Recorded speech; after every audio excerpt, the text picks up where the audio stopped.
I watched my brother get dragged out of a wedding in handcuffs after he cornered my girlfriend in a hallway, and our parents screamed at the police to let him go while guests filmed everything. The hallway outside the bathrooms was narrow, hotel carpet, burgundy and gold, the kind of place that smells like catered chicken and old money. I remember that detail clearly because I stared at it when I couldn't look at anything else. I heard Clara scream before I turned the corner. Holly's husband Derek and his brother Colt reached her first. I was maybe 4 seconds behind them, pushing through the crowd that had started to gather near the ballroom entrance. 4 seconds. I've thought about those 4 seconds more times than I can count. Marcus had her pinned against the wall, one hand clamped over her mouth, the other gripping her upper arm so hard that even from 10 feet away I could see the way the skin went white under his fingers. Her dress, the emerald green one she'd bought specifically for this night, the one she'd been so excited about, was torn at the shoulder. A clean tear, not accidental. Derek and Colt pulled him off. Marcus stumbled back and immediately started performing. Loud, drunk, righteous. "She's been looking at me all night," he was saying, voice cracking between fury and something that was almost a whine. "She followed me out here. This is what she does. She does this." Clara was against the wall with her back flat, both arms crossed over her chest, breathing in that way that isn't really breathing at all. That shallow, seized-up way that means the body has gone somewhere else entirely. Her mascara was gone. Her shoulder was already showing a darkening bruise where the dress had torn away. I got to her and she grabbed my jacket with both hands. Someone at the edge of the crowd had their phone up, then another person, then another. "She's been asking for this since the night we met," Marcus said, still performing, still trying to fill the whole hallway with his version of events before anyone else could establish theirs. "Ask anyone. Ask Mom. She knows what Clara is." Someone went to get hotel security. Someone else had already called 911. I held Clara and I looked at my brother and I thought, this is where it ends. I should go back to the beginning. Not all the way back, just far enough so that this doesn't look like something that came out of nowhere. Because it didn't. It never does. I'm Evan. I was 29 when the wedding happened. Marcus is my older brother. He's 3 years ahead of me, which puts him at 32 that night. We grew up in Kerrville, Texas, a town small enough that your last name opens certain doors and closes certain conversations. Our father, Richard, ran a contracting business that had been in the family for 2 generations. Our mother, Diane, ran everything else. Marcus was the firstborn son in a family that still believed that meant something. I'd spent most of my 20s quietly understanding that my brother was not well and quietly saying nothing about it. Clara and I had been dating for 7 months when I brought her home for the first time. She was a pediatric nurse, 30 years old, originally from Corpus Christi, careful, warm, the kind of person who remembers what you told her 3 weeks ago and asks about it like it was this morning. We'd met through a mutual friend at a crawfish boil in March. By June, I already knew she was the person I wanted to build my life around. I was nervous bringing her home. I want to be honest about that. I knew my family. I knew Marcus. We drove to my parents' house on a Sunday in October. Pot roast, which my mother always made when she was trying to impress someone. The good plates. I thought that was a good sign. Marcus was waiting at the front door. He physically stepped in front of my mother to get to Clara first. Not in a subtle way, in the way of someone who thought that no one would notice or who didn't care if they did. He hugged her for what I can only describe as too long. Not the 1-second greeting kind of long, but the kind where the other person's arms go limp and their eyes start searching for help. Clara had to physically push away from him. At dinner, he was worse. He kept reaching across to touch her forearm when he talked to her. At one point, he picked up his own fork, cut a piece of his pot roast, and held it out to her directly. "You gotta try this," he said, watching her with this fixed, territorial attention that made my skin feel too tight. My mother smiled. My father talked about the contracting business. I looked at Clara and mouthed the words, "I'm sorry." She shook her head very slightly. "It's fine," she was saying. "It's not fine," I was thinking. Marcus, when he wasn't touching her or feeding her or cataloging her in some way I couldn't name but felt in my stomach, had the look of someone completing an inventory, not seeing her, tallying her. On the drive home, she said, "Your brother is a lot." I said, "I know, I'm sorry." She said, "It's okay. Families are complicated." She was being generous. She was being kind. I should have said more than I did. Marcus had a history that our family had spent 20 years not naming out loud. There had been a girl from his high school, Ashley Pruitt, whose parents had driven to our house in 2008 to speak to my father, and whatever conversation happened in that driveway had been quietly folded up and put away. I was 16. I heard raised voices and then nothing. Ashley transferred schools that fall. No one explained it to me. No one explained anything. There had been a coworker complaint in 2015 that my father handled by making a call to someone he knew. There had been a woman in San Antonio who'd filed for a protective order in 2018 and then withdrawn it 6 weeks later under circumstances I only found out about much later. My family did not see a pattern, or they chose not to. What happened next, after that October dinner, was not a misunderstanding. 4 days after Clara met my family, she started getting calls from unknown numbers, always at irregular hours, sometimes at 3 in the morning. The calls were silent at first, just breathing, then hang-ups, then voicemails. The voicemails were specific. They knew what she wore on specific shifts. They knew the name of the charge nurse on her floor. One of them described, in a measured, almost casual casual voice, the color of the scrubs she'd had on 2 Wednesdays ago. Clara didn't save the first 3. She saved everyone after that. Then Marcus's friends started appearing at Mercy Children's Hospital, where she worked. Not inside, in the lobby, the parking structure, the outdoor seating area by the east entrance, just standing, watching. One of them made a comment to her as she walked past. She couldn't hear exactly what he said, but the tone was unmistakable. One night in November, after a 12-hour shift, someone followed her from the elevator to her car in the garage on the 3rd floor. She got inside and locked the doors and sat there for 20 minutes before she felt safe enough to drive. Then she called me, and I could hear in her voice something I'd never heard before. Not panic exactly, but the sound of someone doing the math on their own safety and not liking the numbers. I drove to Marcus's apartment the next morning. I had everything on my phone, the voicemails, 12 of them, screenshots of the call records, security camera footage from the hospital's east entrance showing one of his friends, Tyler Brash, who I'd known since middle school, standing in the parking area for 40 minutes on a Tuesday afternoon. A statement from one of Clara's co-workers who'd witnessed Tyler's 3rd appearance. Marcus let me in. He sat in his recliner in his apartment that smelled like takeout containers and looked at everything I showed him. He scrolled, he listened, he watched the footage. Then he handed my phone back to me and said, "Maybe if Clara wasn't so stuck up, people wouldn't feel the need to teach her a lesson." I punched him. Not hard enough to do any real damage, but I hit him, and I'm not going to pretend I regret it. My parents called me that evening, not to ask about Clara, to ask about Marcus's lip. My mother said Clara must have been sending mixed signals, that she'd seen how Clara talked to Marcus at dinner, and that wasn't a woman who wasn't interested. My father told me to apologize to my brother and I am quoting exactly, get my head checked. Neither of them asked to hear the voicemails. We went to the Kerrville Police Department 2 days after that. Clara took the day off work. We spent 3.5 hours with a detective named Ruiz, who seemed genuinely engaged right up until we mentioned Tyler Brash. Tyler Brash, whose father was Sergeant Dale Brash, 17-year department veteran. The detective's posture changed in a way that wasn't dramatic, but was completely readable. By the end of the appointment, there was suddenly not enough evidence to establish direct intent. Clara's co-workers had provided statements, but they hadn't witnessed Tyler say anything directly threatening. The voicemails were disturbing but not explicit, and one of the questions Detective Ruiz asked, gently, professionally, was whether Clara had any prior relationship with Marcus that might have led to confusion about boundaries. We left the building in silence. Clara held my hand so tightly her knuckles went pale. 3 weeks later, my mother called to say Marcus wanted to apologize. She promised us a quiet dinner, just the immediate family. She said she'd talk to him, and that he understood he'd behaved badly at the October dinner, and that he wanted to make it right. She was convincing enough that I talked Clara into going. We walked into my parents' house and found Marcus, my Aunt Karen and her husband Phil, and Tyler Brash himself sitting at the dining room table like a guest of honor. My mother acted surprised to see him there. She wasn't. What followed was 2 hours of methodical character assassination. My mother said Clara had been flirting with Marcus all through dinner in October. Aunt Karen said Clara was deflecting her own guilt onto innocent people. Tyler,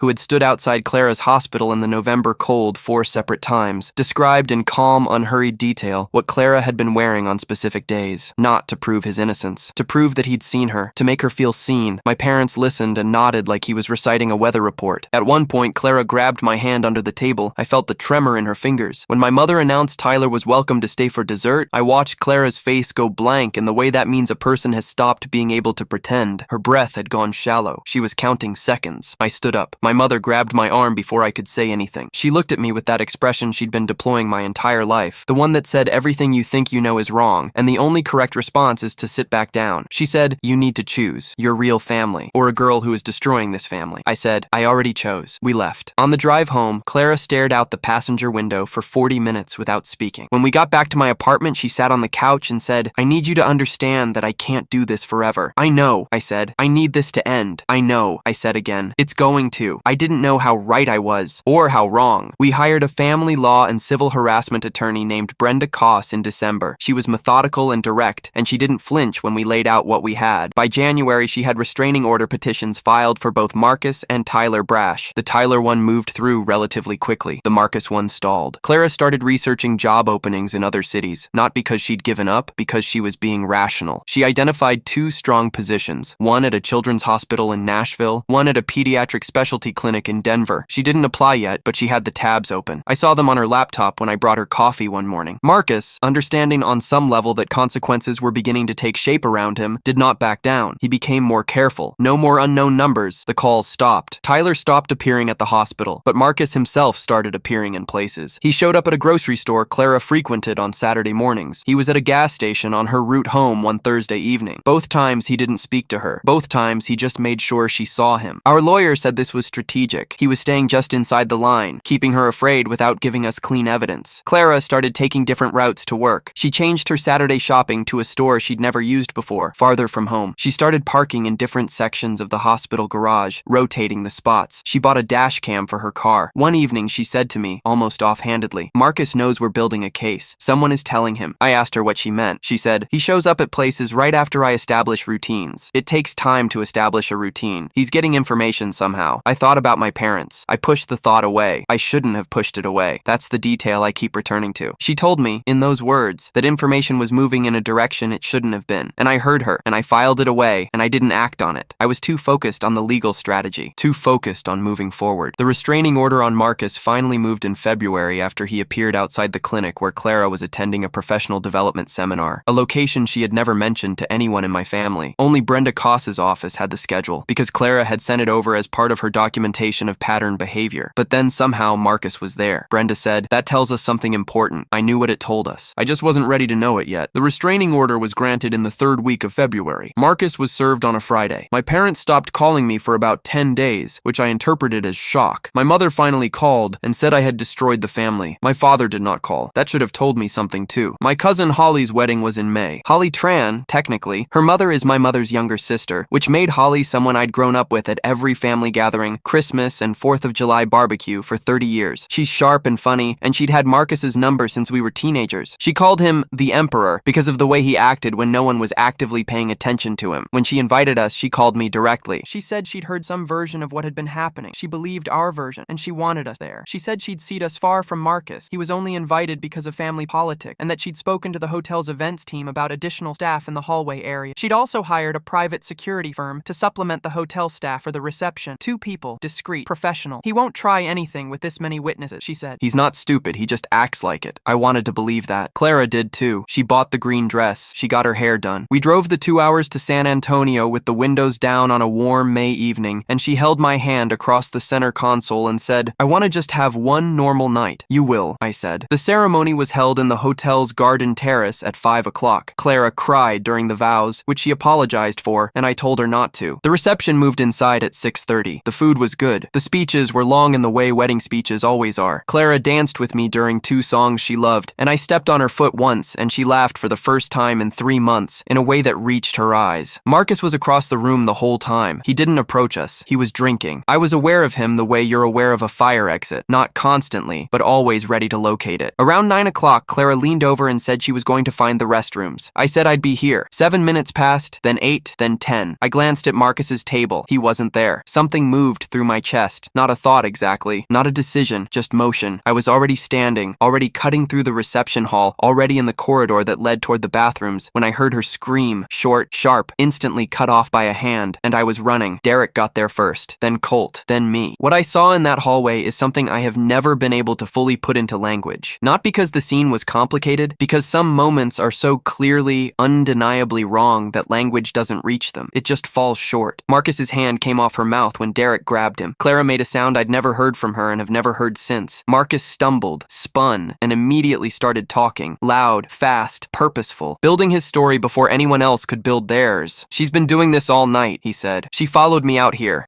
Look, ask anyone. Ask anyone in that room. She's been looking at me all night." Hotel security arrived within 90 seconds. The police arrived within 6 minutes. By then, there were at least 14 guests in the corridor, most with their phones raised. Clara's arm was already bruising. Her shoulder was bleeding lightly where the dress had torn. She told the responding officers what had happened in a flat, clear voice, and I watched the officer writing take more notes than I'd ever seen Detective Ruiz take. My parents, who had been at the other end of the reception hall, arrived in the corridor just as the officers were putting Marcus in handcuffs. What happened next is the part people don't believe when I describe it, but there were videos, multiple angles. My mother started screaming, not crying, screaming. She positioned herself between Marcus and the officers and had to be physically moved by a 3rd officer who arrived as backup. She was saying, "He didn't do anything. He didn't do anything. She did this to him. She set this up," in a continuous loop that got louder when it failed to produce results. My father physically tried to block an officer from closing the handcuffs. He put his hands on the officer's arms. They told him twice to step back. He didn't. Marcus himself, once the handcuffs were on, cycled between sobbing and screaming. He told the officers they didn't know who they were dealing with. He told Holly,